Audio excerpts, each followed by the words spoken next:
Why are men so depressed, frustrated, and angry? And how is this fueling what we term the masculinity crisis? Men, enter the show with an open mind.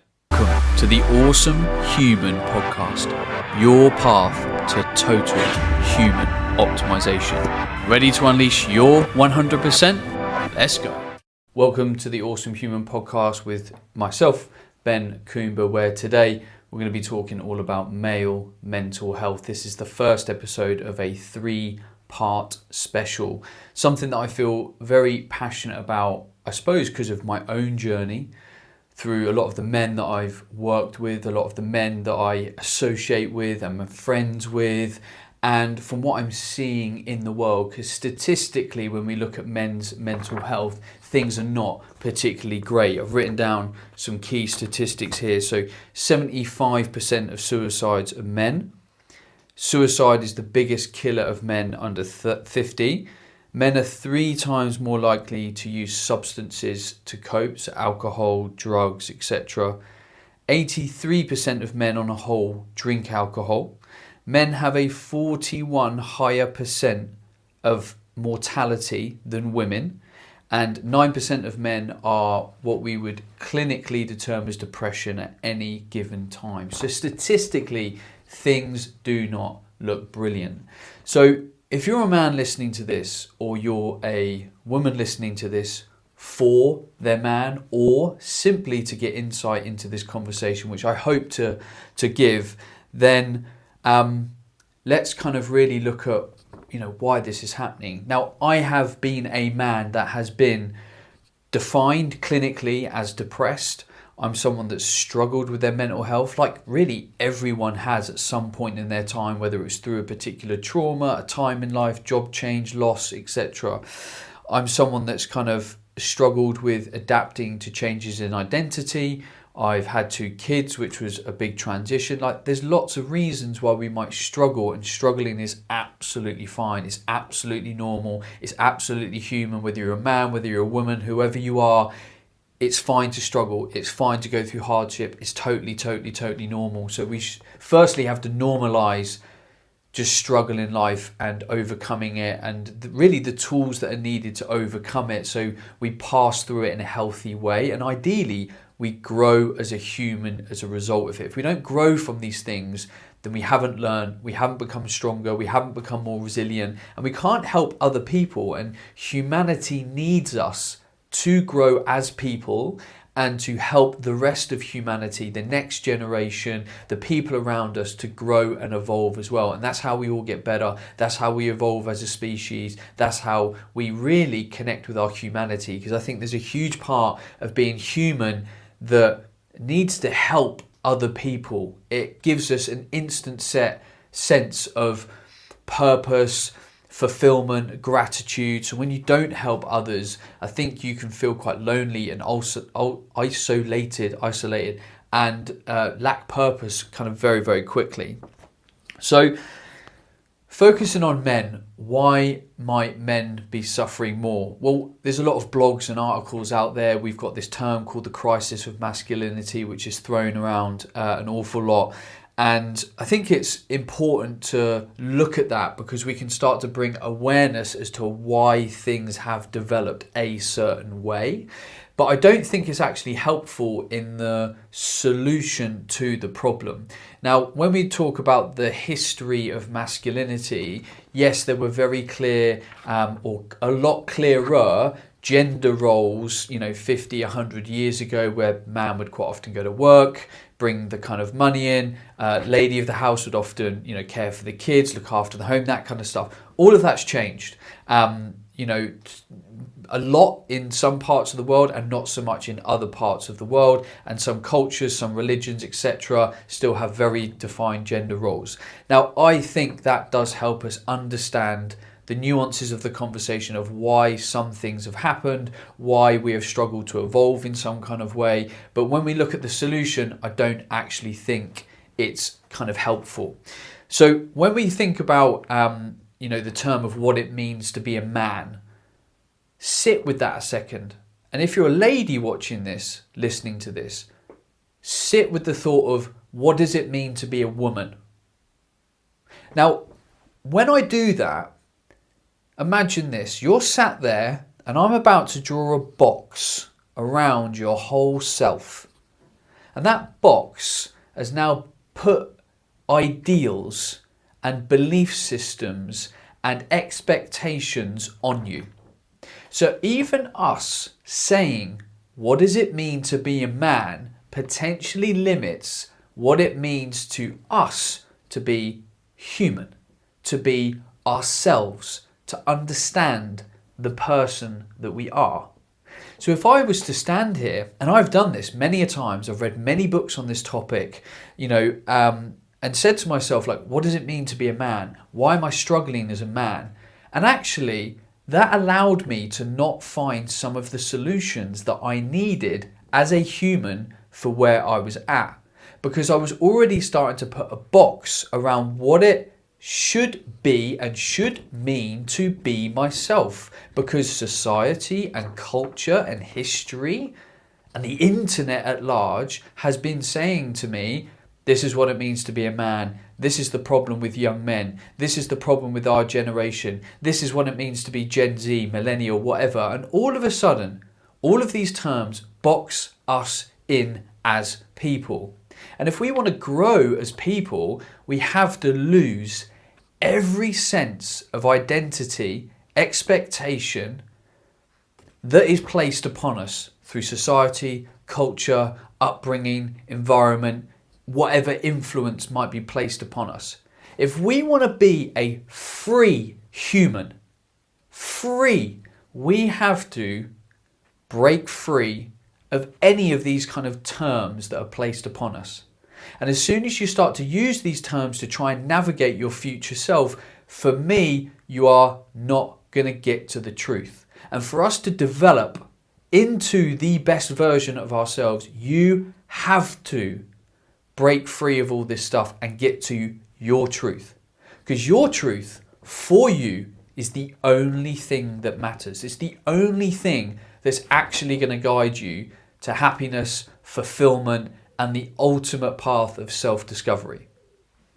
So when we talk about the crisis of masculinity and men sit around in a circle and they start talking about what it means to be a man, they go away from that situation, from reading that blog, from listening to that audiobook or podcast, thinking, right, there is now a definition that I need to adhere to.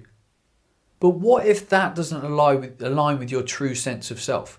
And this is why I do not think there is a masculinity crisis. I do not think there is a femininity crisis. I think there is a crisis of self in the modern world. And the big part of this puzzle is that we are no longer living as humans. Think how we would have lived 50, 100, however many years ago. Just think way back. Life would have been simpler. There would have been far less stress. We would have lived in a beautiful little community of loving, supporting people who all wanted the best for like the tribe, the children, everyone's health. We all looked out for each other. We all had skills that were innate to us and we used to use them. So someone used to be a carpenter, someone used to be a straw maker, someone used to be a clothes maker, used to kind of just lean into your kind of natural skills. Then we were connected to the natural world. We'd drink water from rivers, we'd eat proper food, we'd sleep when the sun went down, we'd have fun after the day's work is done. And the day's work would literally be feed ourselves, build things, create a better future, and that's kind of it. Then we'd sit around the campfire and we'd do loads of nice things. And think about life right now. So many people are so busy, so overwhelmed, trying to pack too much into their life. We're eating foods out of God knows how many packets. We're drinking tap water that's contaminated with whatever.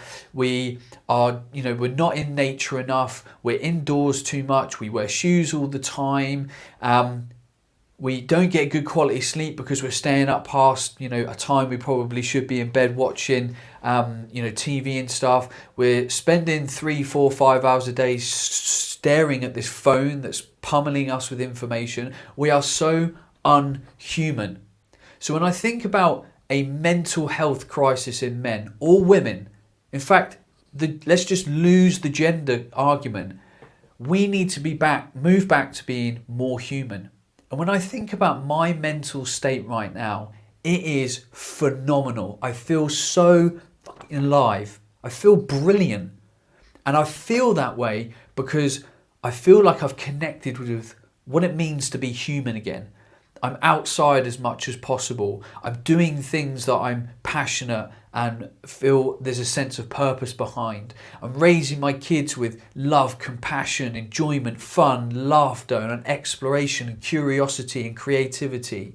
I'm trying to move my body in natural ways. I'm listening to my body. I'm sleeping. I've given up alcohol. I've given up caffeine. I'm drinking as much water as possible. I'm eating as much food as possible. I'm not putting things in my body that I know are going to give me a negative reaction somewhere. I'm trying to connect. And also, I've done a huge amount of incredibly deep work on myself over the last couple of years, especially over the last 6 months, to really connect with what it means to be me, to get rid of my fears, to get rid of my traumas, to get rid of any expectations that are placed upon me, to get rid of the old stories that don't serve me. I've done the work. And it doesn't matter that I'm a man. What matters is that I've just tried to guide myself back to my sense of self, to my truth, to what it means to be Ben Coomber. And that is so freeing. It's so beautiful. So when I think about discussing a men's health conversation right now, I kind of feel like I just want to straight away drop the man bit, but we'll keep it because it's important, or it's going to be important in this 3-part series. In the next episode, I'm going to be talking to my doctor about testosterone because it's a hugely legitimate thing. And that's not to say that testosterone cannot be an issue for women. It totally can. Women have testosterone, it's just lower than men. It can still be an issue, and there's plenty of women that as part of their HRT, they are having testosterone. And if it's something that you think is an issue as a woman or a man, you should 100% get tested. Because when we look at it statistically, men's or testosterone in general, our levels are declining on average 1%, or have been by 1%, every year since 1987. That's not good. Why is that? We don't live a very human life anymore. Me and the Dr. Robert Stevens, do discuss that next week on the show. And then the third episode in this 3-part series, I'll talk about my journey with testosterone replacement therapy and also some of the very specific mental health challenges that I've had. So, how do you navigate this? So firstly, let's come back to what I've been talking about trying to find your sense of self, your truth, and who you are. For me, the first step is spending time listening. So I gave you some strategies on last week's show where I talked about how to kind of navigate feeling bored and frustrated in your life. Start to listen. We spend so much time looking for external sources to our problems rather than going internal. All the answers are internal if you will start to listen. If you start to listen to your truth. You don't spend so much time on social media. You don't spend so much time getting the opinion of everyone else and everyone else's story. You need to start listening to your story and uncovering your truth. And someone sent me a message on Facebook the other day and they were like, you know, it's easy for you to say because you have the skills and the tools to kind of self-critique and analyze and, you know, ask those questions. I'm like, I didn't used to. I've just developed these skills. And the thing is with any journey in life, we often think, oh, I need the toolkit to walk the journey. You don't. You simply need a desire. You need to stand there, sit there, lie there and say to yourself, I am willing to explore this. I want to explore the power of my mind, the power of my body, the power of myself. And you don't have to have any answers right there. You just have to have a desire to start. And once we have the desire, we can start the journey. We start to read a book. We start to talk to a person. We start to listen to a podcast. And then that podcast takes us to another book. And that book takes us to somewhere else. And we just start to meander down the road. When I started on my journey with mental health, I started reading about, I think the first book I picked up was Carol Dweck's book on mindset.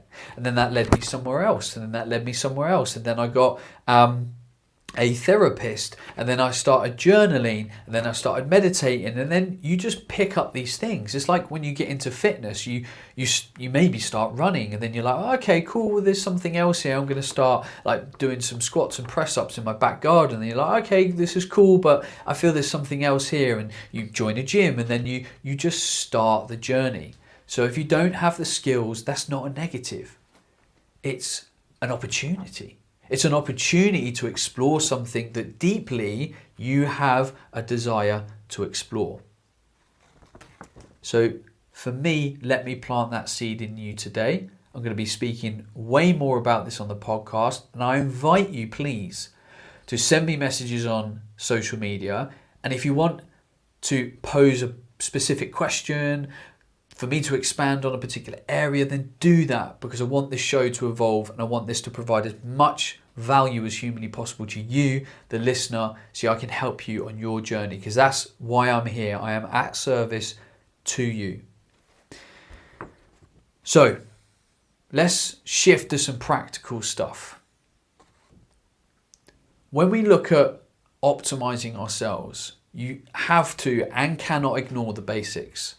And from what I see, because so many men can be quite purpose driven, and we have this quite often, whether it's rightly or wrongly, this inbuilt kind of I must provide, I am the breadwinner, like, society kind of hangs that over me, like whatever it is, and we can pour ourselves into work.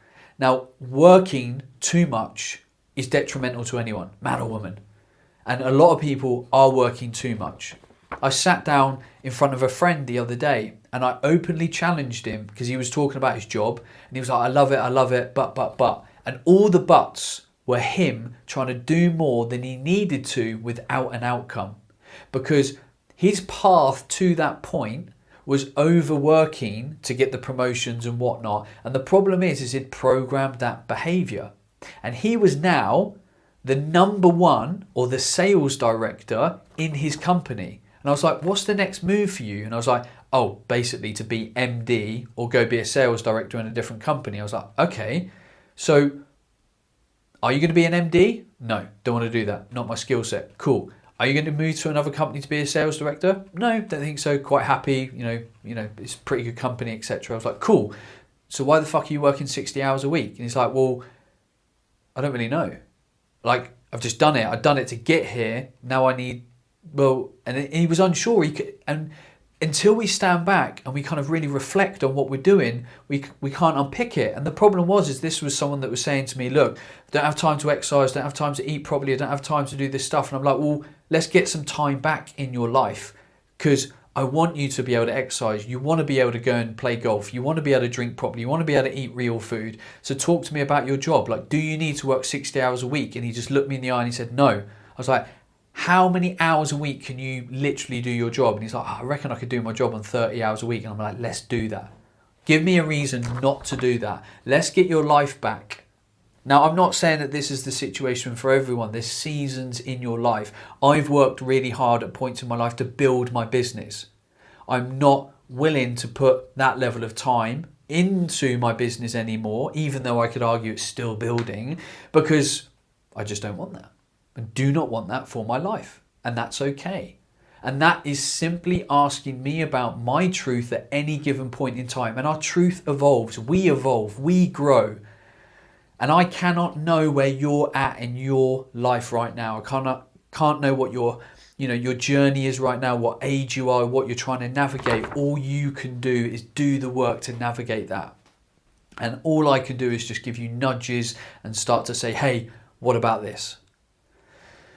So I was chatting to my friend and we talked around kind of strategies and stuff, and already you could see the relief in his soul. I can start to do this, I can change that, and I can implement this habit, and I can do this. And I was like, this is amazing. And you could see almost his energy, his mental health in that moment improve, because there was a better life on the horizon. So as humans on a practical level, men or women, we need to sleep well. We need to eat well. So many of us are still not getting that right. And that has to come from what we want. I'm very bullish with my nutrition. If I go around a friend's house, I'll be like, hey, look, I don't eat this, I don't eat that. If it's a problem, I'll bring my own food. Because I don't want to go around someone's house, have a plate full of pasta and wake up the next day tired, bloated, feeling like I'm hungover, got a mild migraine. How is that me honouring my truth and what I need as a human? And most people, 99% of most nice humans would be respectful of the fact that, oh, hey, so-and-so doesn't eat, wheat or whatever. That's absolutely fine. Like all my friends are like, yeah, cool, we'll cook up X instead. Great. So we've got to sleep well, we've got to eat well. If you want to master those two things more, download the Awesome Human Blueprint. The link is in the description of this show. Then we need to be looking after our stress status. This is so important. I firmly believe, and there's a plethora of information out there, that stress is a silent killer. And there's so many forms of stress: mental, emotional, physical, environmental. We've got to look at all of them. There's not just one bucket. It all goes into the same bucket. And if you read books like Why Zebras Don't Get Ulcers, you'll start to understand why the modern world is putting too much stress on our system.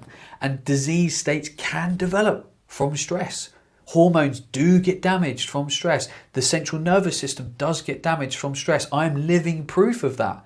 I literally ruined my body through doing too much exercise, too much work, too much mental and emotional pressure on myself, and I broke. And I've spent literally 3 years-ish rehabbing my body, mind, central nervous system and hormonal system.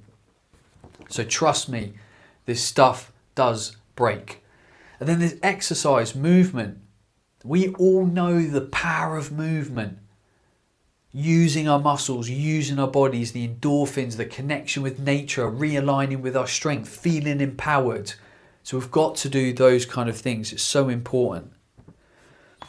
What we can't do in this is paper over the problem. The reason why I feel so many men drink alcohol, 83% of men, is because we don't talk about our problems and we paper over them with smoking, drinking, drugs, porn. It's not healthy.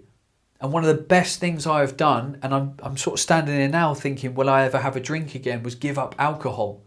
Because in those moments, they're tiny moments where you're like, oh, I'm a bit stressed or I'm feeling a bit off. Alcohol melts it all away, right? I remember when I used to be really ill and I know I shouldn't drink, but I was like, oh, I just want to feel not like this. So I'd have a drink, and for 30 minutes, 45 minutes, I'd feel nice, relaxed, and then it would just all come rushing back again as that kind of initial alcohol went out of the bloodstream, and then I was even more worse off. Alcohol's a depressant. Alcohol's a toxin. I no longer have anger anymore. I no longer have low moods. I'm much more positive. I've got less achy joints. My life is better with alcohol, and I don't know a single person that's gone alcohol free for a prolonged period of time that's not gone, yeah, I'm glad I did that. Like it's been great. It's been life changing. But the reason why people do it is they're like, well, how do I integrate into my friend group? How do I be social? How do I be fun? Like, these are all questions you need to spend time with. People are so scared to spend time with these things because they bring up answers that are not instantly readily available, and they call in, the fact that you may need to change parts of your life, part of your character, part of your belief system, part of your programming. We don't go there, but please go there.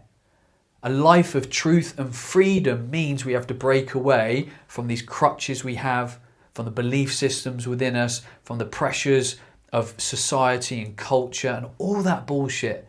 That's the only way we can be free as people. So when we talk about men's mental health, I'm talking about men, women, everyone regaining their sense of freedom, their sense of truth. And you have to do things that are human to do that. We have to eat well, sleep well, move well, think well. We have to get rid of our traumas. That's where we start to use things like therapy, self-development, journaling, meditation, breath work, coaching, And there's so many transformative therapies that I've used over the last sort of like 18 months to 2 years, that it really does show me the power that humans have and how so many people are so far away from where they could be. And that is why I'm so passionate about this energy of being an awesome human.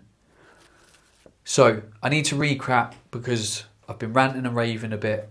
I appreciate you bearing with me, but I really hope that you're starting to, the ticker's going and you're starting to think about some things. So we've covered the basics of being a human: physiology, sleep, movement, nutrition, etc. We've covered alcohol. We haven't covered caffeine. Caffeine is a recent thing I've got out of my diet again. Again, I do not want a crutch. I do not want to have that thing at the back of my mind of, oh, what if I don't have a coffee? How will I be able to perform in my job? How will I be able to perform as an entrepreneur? I'm trying to get to a place where my energy and what I can feel in my body is so pure that, like, I just come from this place of absolute natural energy all the time, and I'm trying to remove any highs or lows in my life. I just want to consistently feel awesome every day. So that's why I've removed every substance from my life that might be impacting that, and I'm just trying to find this beautiful flow of energy all day, every day. We need to connect to nature. We need to build things. I haven't talked about this. We need to be sexually active. That has to be part of this conversation. Like, sex is an enjoyable part of being a mature adult. And I think it gives us connection to ourselves, to another person. It's self-exploration, like healthy sex as well. It has to be part of this conversation. We're going to talk about testosterone a lot. And the last thing here is what we do in our life that gives us purpose. I mentioned it a little bit at the beginning. A job is a huge part of our purpose. And I believe that everyone can pretty much be pretty happy with their work if they feel they are adding value or using their skills. So you might not love your job. So for example, if I'm really into fitness and health, but if I was working in a different industry and I was building things and serving others, I think I could probably be quite happy because I like building things. I like serving others. I like creating things. I like using my creativity. So when you think about your job and being purposeful, we have to go back to, well, is it serving us? Is it serving our skills? And what is it that are your skills? And when you connect with that, you then find where you need to play a role.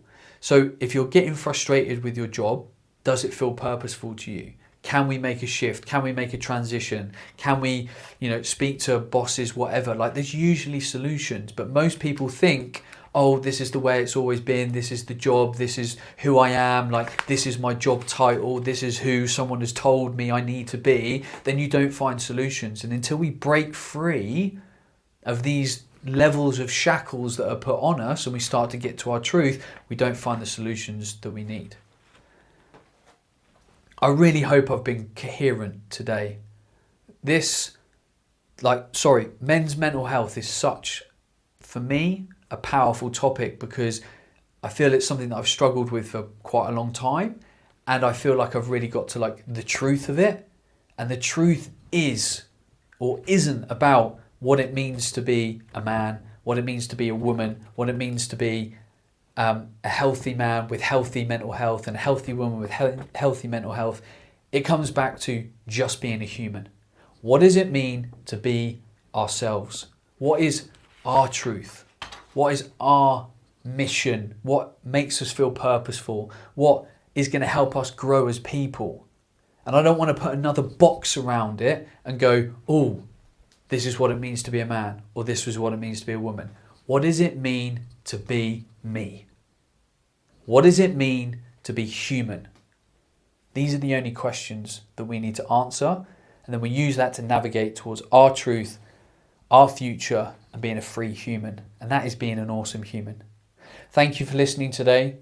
If you've got any questions, reach out to me on social media. If you want to download the blueprint, hit the link in the description. Otherwise, I'll see you on next week's show with the doctor to go very deep and very practical on testosterone. Ciao.